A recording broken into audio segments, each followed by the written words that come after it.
Hi, I'm Charlie Bengal with Remax Allegiance, and welcome to another edition of Train With Us. My guest today is Bryan Cantio. Bryan, great to see you. You as well, Charlie. Thank you. You are from our Georgetown office. You've been licensed with us since '02. It's been a while. Actually licensed since '02, with us since '06. Correct.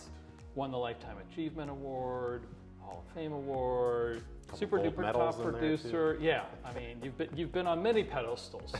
And I want to talk about how you got on those pedestals. So talk to me about why you got into real estate all the way back in 2002. Well, it's a very good question, Charlie. I was a corporate guy, corporate marketing guy, and really had just moved back to DC. I had grown up in the Midwest and DC back and forth. But in 2002, I decided to get into real estate. One of the main reasons is to bring the professionalism that I had cultivated in my corporate job into the real estate market. I saw some things when I was looking for a house in DC that I was like, I could probably do this better. Yeah, that's a story that I hear quite a bit. Yes. Very good. What do you enjoy most about being in real estate? I mean, you've been in it for a while now. Yes, this is my 21st year of doing it. Yeah. So it's been a long time. What I enjoy most, I think, is really just the flexibility it provides to me. I have children in a different state that I go back and forth to. I'm not an office guy. I'm not a corporate guy. I learned that quite soon in my life. So I've just been blessed to be doing this for 21 years. Good. So what still drives you after all that time? Well, I love, one of the things that I love most is that every day is different. Yeah.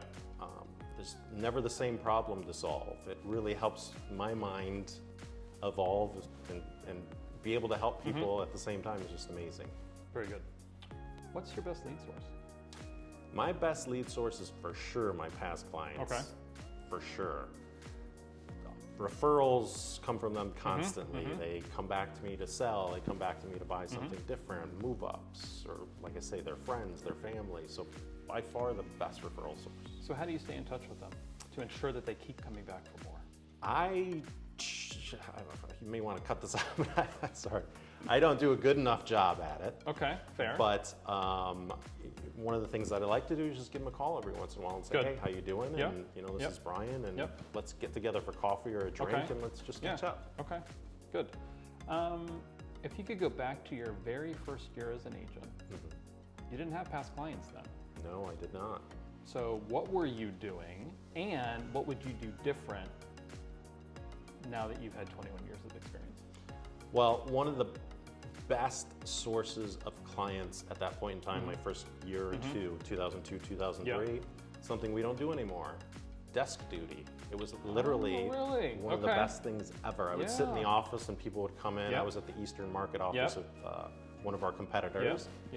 And people would come in. Lots of foot traffic over there. Tons of foot traffic. People that wanted to rent. And I would tell them, well, wait a minute, why would you want to rent? We could do this and pay a mortgage and it's cheaper than your rent. So that was phenomenal. The thing I would have done differently, knowing what I know now, is systemize. I should have systemized from the get-go, made everything very systematic, how I reach out to past clients, how I reach out to buyers while we're going through contract, that kind of thing. How are you with that now, would you say? I still could use some work. A work in progress. That's what everybody says. A work in progress. Okay. Other tips for agents looking to improve their business, or new agents looking just for some direction? Well, I mean, our market is very dynamic here. So I think the number one thing to do is to really concentrate on your sphere of influence and just reach out to people. Be honest. Tell them, exactly what you're doing. And I think a lot of people want to help. A lot of people want the help from you, so I think that's the best thing to do. What would you say to somebody who would say, well, I'm just afraid that I sound like I have commission breath when I call. I don't want to bug people. I mean, that's a valid concern. Like I say, more than anything, it has to be a relationship business, and it's more to find out how your friend's doing, more to find out how this acquaintance is, or where coming from contribution, you have something important to share with them. Right. Or exactly that too. I was sitting next to a congressman on a plane recently, and I asked him about the constant fundraising, right? 2-year cycles, right? He's always raising money. Right. And he said, well, nobody gets into Congress because they like raising money. But if I can't pick up the phone and call any of the people that are currently in my phone and ask them for help, how can I ask a stranger for help? That's a very good point. That's that brilliant. totally applies for real estate. Totally. You know, So I can could we be a ask- senator? How can we Is that what ask you're telling that me? stranger on the street to use us as an agent if we can't ask people who already know us? Yes, I would agree 100% with Yeah. that. Well, hey, I appreciate you joining us for Train With Us. It's great to see you, Bryan Cantio. Thank you. Thanks, Charlie. Appreciate it.